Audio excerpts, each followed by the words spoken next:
आउ एत शिल पेली हेनी मो बाबार ग्राइंडर देता से बुढ़ी बाक्सर भरी रखी चली जाऊँ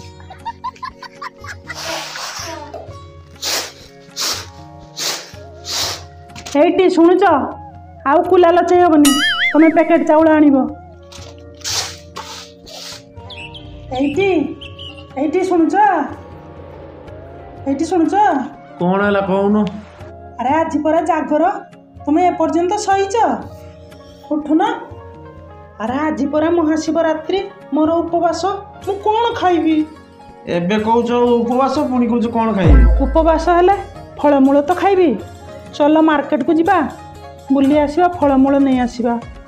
अरे बुलवा को कुआड़े जीवा आका थोर राति की जीवा जागर जालिबा कौन कौन आसीबो लेख सबु प्रकार फलरू केजी लेखाए बड़ दीप आउ 5 केजी घी। अरे 5 केजी घी कौन हम तुमको आउती दिया ना किस सेमती कथा कहनी जागर रे जदि न आनीदेव मु चुप चुप जमी माछ सतुला खाई जाए तुमको सेमती सतुड़ी की खाई जीवी। मनीष राक्षसी तुम सहित जुक्ति करने समय नहीं जोटी जा जल्दी बाहर ओ एते रागुच कहीं मो स्वामी परी किए हम हो तुम फ्रेश आस मु शाढ़ीटा पलटाऊँ आउ गालरे तो तेल मारनी। A few moments later. माँ कि सुंदर मूर्ति मो पूरा जीवंता देवता भाया लगुच। तुम्हें जान कि ये हूँ डॉक्टर मनोज दास पृथ्वी रे नंबर 1 कवि। ये केते अवार्ड पाई जानी ना पद्मश्री पद्मभूषण पाई या जानिच ये हूँ मनोज दास बड़ भाई मनोज दास सी होती पृथ्वी रे विख्यात ये हूँ आम भारत विख्यात। तुम तो मत आणुनी देख 150 वर्षर घर केड़े सुंदर घर तांकर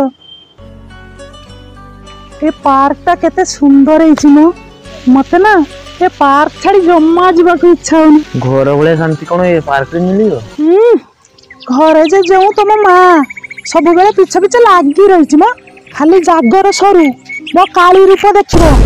खबरदार कहूची मो मां नार सेमती कथा कहबनी। रागुच कहीं म गोटे कथा पचारि सत कहब। हाँ कौन कहूना तुम मत भल पाउना पाउनी कहल। हाँ मु बहुत भल पाए। ताहले आमर तो 6 मास बाहागर है कहीं तो गोटे लव सॉन्ग रे नाच है पर्यंत। आमर तो फिल्म रे नाच नहीं खाली फाइटिंग अच्छी एक्शन फिल्म ना। मु शिवरात्रि पाई झिकझिकिया साड़ी पिंची तुमर खाली मारपीट हम से फालतू कथा कोनी हला।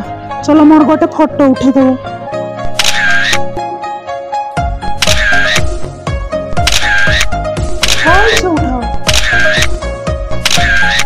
टिके रुह हम गोटे हॉट लुक रे उठेलो।